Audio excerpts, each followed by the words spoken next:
Hello everyone, welcome back to my channel. इस video में बात करेंगे जो हमारी टीजीटी की जो भर्तियां हैं जिसके लिए डीवी हो रहे हैं उसके बारे में। टीजीटी भर्ती के बारे में है ये, और ये है आपका कोर्ट केस 5 मिस्टेक नोटिस।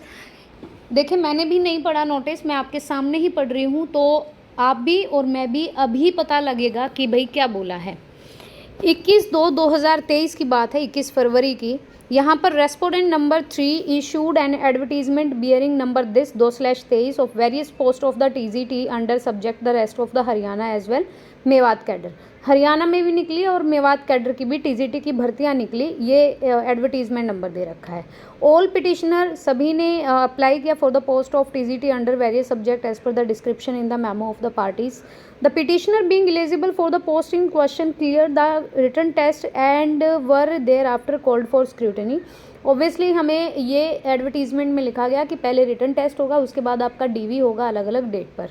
ठीक है, 26/6/2023 की बात है, 26 जून की।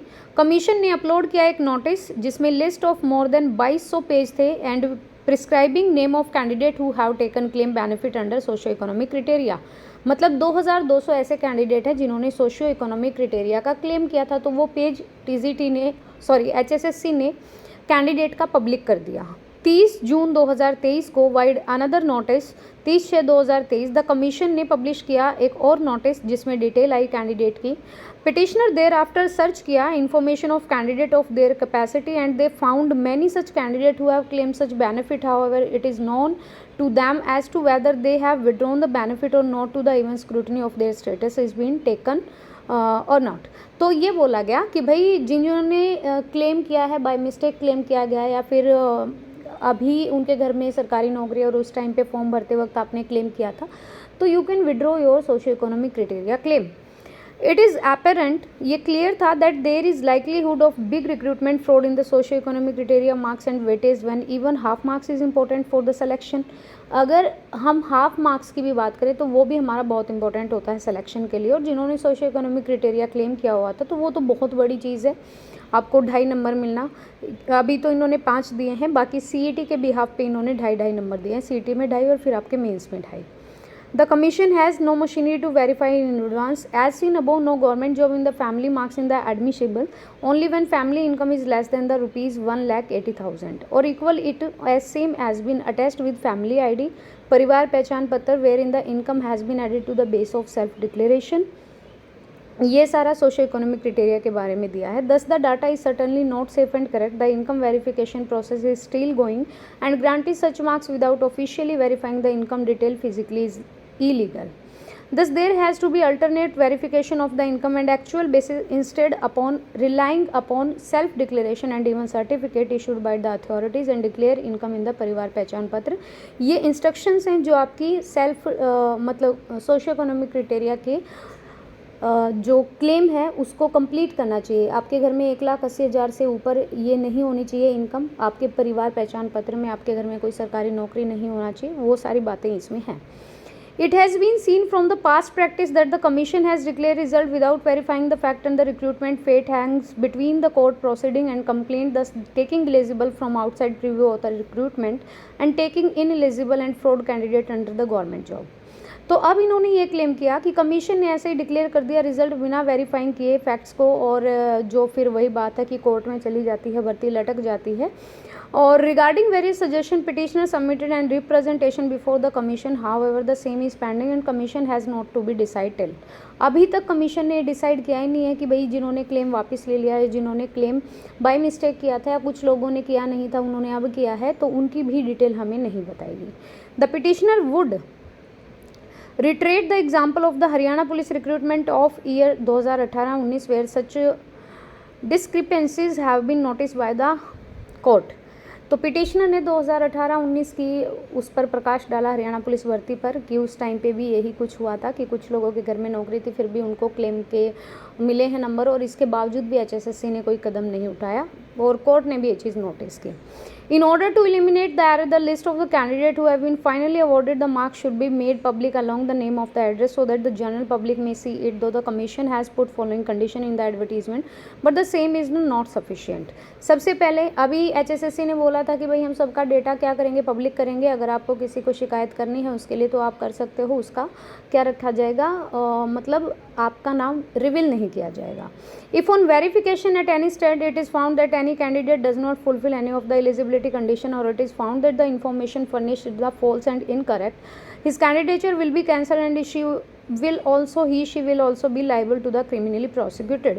कि अगर DV के टाइम पे ये पता चला कि आपने जो इन्फॉर्मेशन दी है वो गलत है तो HSSC आपके कैंडिडेचर को कैंसिलेशन करेगी, मतलब आगे आप HSSC के पेपर नहीं दिए जाएंगे और कुछ आपका ये अपराध भी माना जाएगा, उसके लिए कुछ अलग से नियम बनाए जाएंगे। ठीक है, अब देखो, there is no benefit of the doing verification after declaration of the final result as the candidate who are lower the merit and have missed the selection suffer irreparable loss, thus complete verification of the data should be done prior to declaration of result। बिल्कुल सही बात कही। क्या बोला है कि आप final result में ये दिखाते हो और फाइनल रिजल्ट आप जो डिटेल रिजल्ट है वो बाद में डालते हो। इससे अच्छा है कि आप डिटेल रिजल्ट पहले ही डालें ताकि जो बच्चे मेरिट में कहीं ना कहीं लो रह गए हैं, लोअर द मेरिट लिस्ट, उनका तो नाम आ जाए।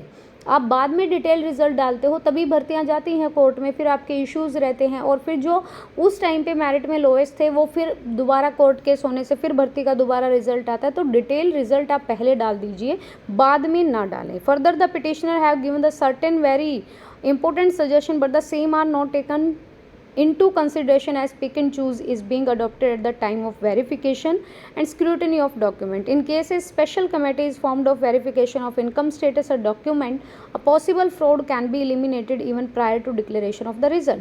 अगर ऐसा आप प्रायर ही डाल दो रिजल्ट को तो जितने भी एरर या कुछ सर्टेन कंडीशंस हैं वो पहले ही सॉर्ट आउट हो जाएं। फर्दर एक grievance portal should be made where in candidate can object grant of marks, और एक पोर्टल बनाना चाहिए ताकि कैंडिडेट ग्रांट कर सके मार्क्स का, और ये पब्लिक भी होना चाहिए। This would ensure minimization of fraud, और इससे क्या होगा कि जो जेन्युइन कैंडिडेट हैं वो ही रहेंगे, जो फ्रॉड कैंडिडेट हैं जिनके घर में नौकरी है या फिर जिनकी इनकम ज़्यादा है और वो 5 नंबर लेके बैठे हैं या सोशियो इकोनॉमिक क्राइटेरिया क्लेम करके बैठे हैं, उससे बचाव होगा। Further earlier it was seen the socio economic criteria list was only the name wise and their subject were not be mention. आपने लिस्ट तो डाल दी लेकिन उसमें सिर्फ नाम डाला, उसमें सब्जेक्ट डाला ही नहीं कि इस कैंडिडेट ने TGT इंग्लिश के लिए या मैथ के लिए साइंस के लिए अप्लाई किया था और इन्होंने क्लेम किया, तो ऐसे फाइंड आउट करना इम्पॉसिबल है। A direction can be issue to the respondent commission to publish list as per the subject as same would reduce effort of candidate who can check the fraud claimed in the case and same are not identifiable the condition or its committee, hence the present writ petition। अभी देखो भाई, high court state of Punjab and Haryana at Chandigarh. ठीक है भाई, अब देखो लगा दिया है petitioner number 1 to 10 hide versus, hide कर दिए हैं पिटिशनर के नेम, ये इन सब के ऊपर लगाया है। रेस्पोंडेंट ये हैं 19/7/2023।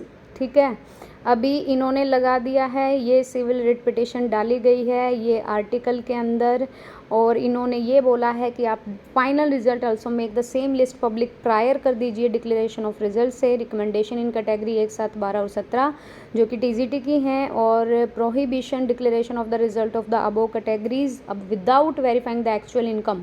जब तक आपको ये मतलब पूरा प्रॉपरली एक्चुअल इनकम का नहीं पता तब तक आपको कुछ नहीं करना है। Candidate who have claim such marks for the rate in the nature of the mandamus to be issued directing the respondent commission to subject wise of, और ये डालिए कि सब्जेक्ट ये है, ये कैंडिडेट का नेम है, इसने क्लेम किए हैं, तो ताकि आपको पता चल जाए।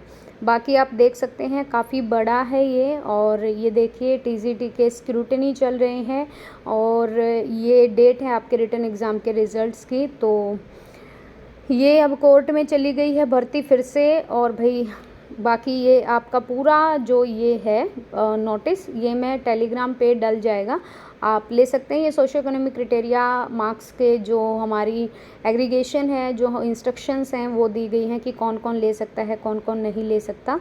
ये detail of fake candidate hide की गई है, जितने भी फेक कैंडिडेट की डिटेल्स हैं वो अभी नहीं बताई गई है।